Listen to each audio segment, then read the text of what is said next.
అసెంబ్లీలో కంటి వెలుగు కార్యక్రమాన్ని స్పీకర్ పోచారం శ్రీనివాస్ రెడ్డి ప్రారంభించారు. ఈ కార్యక్రమంలో మండలి చైర్మన్ గుత్తా సుఖేందర్ రెడ్డి, వైద్య ఆరోగ్య శాఖ మంత్రి హరీష్ రావు, శాసనసభ వ్యవహారాల మంత్రి వేముల ప్రశాంత్ రెడ్డి, ఎమ్మెల్యేలు పాల్గొన్నారు.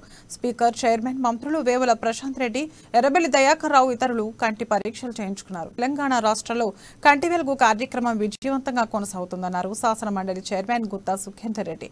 అసెంబ్లీలో ఆవరణలో ఏర్పాటు చేసిన కంటి వెలుగు టెస్టింగ్ సెంటర్ ను ప్రజాప్రతినిధులు వినియోగించుకోవాలని కోరారు.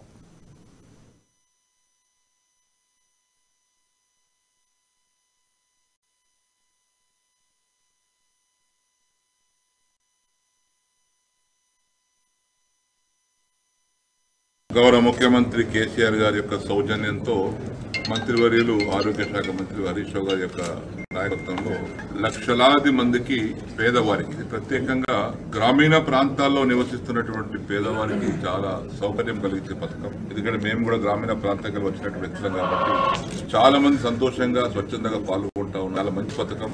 ఈ దేశంలోనే ఒక గొప్ప పథకంగా ఈరోజు పేరు ప్రఖ్యాతి గాంచింది. ఇతర రాష్ట్రాల వారు కూడా దీన్ని అందించేటువంటి పరిస్థితి కూడా కలుగుతూ ఉంది.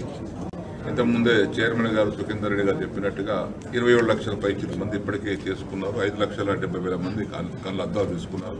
ఇక్కడ ఉన్నటువంటి అద్దాలతో పాటు ఇంకా హై పాయింట్ ఉన్నటువంటి వాటిని కూడా మరొక 4 లక్షల